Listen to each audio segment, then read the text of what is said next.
විදුහල්පතිතුමිය ඒ වගේම සහෝදර ආචාර්ය මණ්ඩලය සහ අපේ හිතවත් අපේම ගුරු උපදේශකවරුන්ගේ අවසරයි මම බලෙන්ම ඉල්ලගත්තා. ඒ කියන්නේ මට පාසලට ඇතුල් වෙද්දී සහ පන්ති කාමර අධීක්ෂණ වලට ගියාම මට හිතුණා මේක අර අපි කියවපු පොත වගේ කියලා.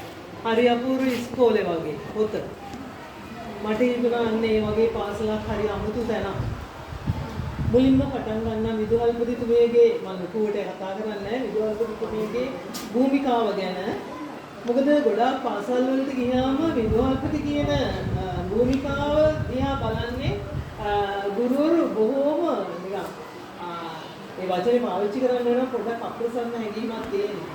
මොකද අපි කියන දේ දරු කරන්නේ නැහැ.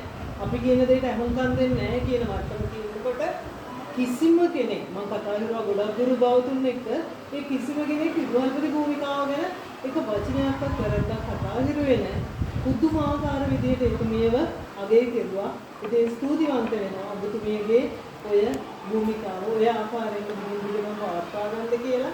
ඒකම තව එකක් තමයි එතුමිය මේ පාසල වෙනුවෙන් ගොඩාක් දේවල් කවුරුත් දන්නේ නැහැ. හැබැයි ගොඩාක් දේවල් කරනවා. මොකද මම ওই ලැප් එක ගැන කතා කරා. ඕක නෙමෙයි මම හිතන්නේ IT කාමරේ පුංචි ලැප් එක.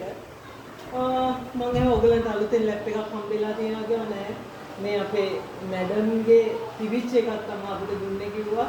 මට ඉතින් එක දේවල් මට අහන්න හිතෙනවා ගෘහ විද්‍යාගාරයට ගියා. මේ අපිට මැඩම් දුන්නයි කිව්වා. ෆ්‍රිජ් එකක් එහෙම වෙන්නේ නැහැ ගොඩාක් තැන්වල. මම හිතන්නේ තියෙන දේවලුත් සමහරක් අවස්ථාවලට පාසලෙන් පිටට යන කාල සීමාවක මේ වගේ පාසලක් දකින්න ලැබීම ඇත්තටම හරිම සතුටයි. ඒක මම මෙතුමියගෙන් අපේ නියෝජ්‍ය අධ්‍යාපන අධ්‍යක්ෂකතුමියගෙන් ඉල්ලුවේ අමුතු පාසලක් කියන්නේ දැන් අපි වුණත් අපි ටිකක් පොඩි පාසලක උගන්වනවා නම් අපි බලාපොරොත්තු වෙන්නේ අපේ දරුවන්ව ප්‍රදේශයේ තියෙන ලොකුම පාසලකට ඇරගන්න. අපේ එහෙම එකක් තියෙනවා. අපේ පොඩි හිතවිල්ලක් තියෙනවා. හැබැයි හැම ගුරුවරයෙක්ම කියන්නේ අපේ දරුවා එහෙම නැත්නම් අපේ දරුවෝ දෙන්නා ඉන්නේ මේ පාසලට කියලා. ඉතින් බලන්න ඒකම නේද මේ පාසලට දීලා තියෙන විශ්වාසනීයත්වය. අන්න ඒක මම හිතන්නේ ඔබතුමාලා විසින් දරු විදුහල්පතිතුමියගෙන් ලැබුණු ලොකු දායාදයක් මේ පාසල. ඒකම තමයි පන්ති කාමර අධීක්ෂණයට ගියාම ඒ පන්ති කාමරයේ අවශ්‍ය තිබිය යුතු සියලුම දේවල් තිබුණා. ඒ කියන්නේ ඉගෙනුම් ඉගෙනීම් ක්‍රියාවලිය සඳහා තියාගත යුතු පවත්වා ගත යුතු ලකුණු පොත් වාර සැලැස්ම ඒ වගේම සූදානම් සැලැස්ම මේ ඔක්කොම තියෙනකොට ඒකම පන්ති කාමරය නියමාකාරයෙන් ඒක අධ්‍යාපනයට සම්බන්ධ වෙන අවශ්‍ය කරන සියලුම තොරතුරු පන්ති කාමරේ ප්‍රදර්ශනය කෙරුවා. මම හිතන්නේ අපි එන නිසා කරපු දෙයක් නෙමෙයි ඒවා ටිකක් පරණ ගතියකුත් අපි දැක්කා. ඒ කියන්නේ මේක දිගටම පවත්වගෙන දෙන දේවල්. ඉතින් මම හිතන්නේ ඒක ස්තුතිවන්ත වෙන්න ඕන. ඒකම මේ ස්ටාෆ් එකේ පුදුමාකාර ලෙන්ගතුකමක් බැඳීම මේ සියල්ලම එකතු කරගෙන තමයි ඔයගොල්ලෝ මේ ලොකු ජයග්‍රහණයක් කරා ළඟා වෙලා තියෙන්නේ. ඉතින් මට තව ගොඩාක් කතා කරන්න දේවල් තව ගෘහ විද්‍යාගාරයට ගියා.